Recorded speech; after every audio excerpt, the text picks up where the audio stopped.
Eto malupit. Number 6, Lord Dance 101 from Blacklist.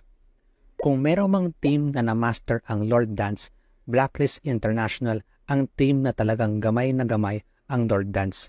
Especially yung panahon na andun si Oh My Venus. Ngayon, sineseminar tayo ng Blacklist paano mag-Lord Dance. Which is rin ito sa mga pinapoint out ko sa mga analysis ko in regards sa Lord Dance.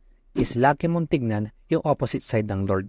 Yan kasi yung magdidikta kung makakuha ba na maayos yung Lord o hindi.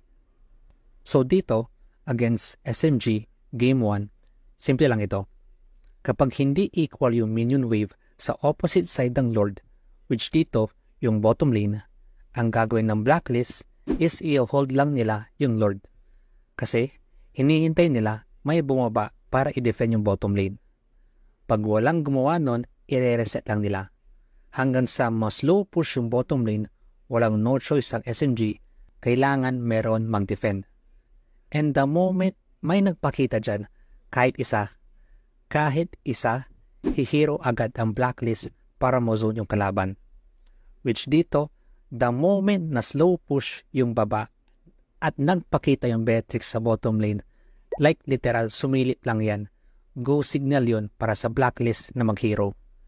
Gagawin lang nila yan para bugawin yung heroes ng SMG, tapos si Oheb at Sensui, tamang trabaho, and the rest was history. Lord Dance Masterclass from Blacklist International.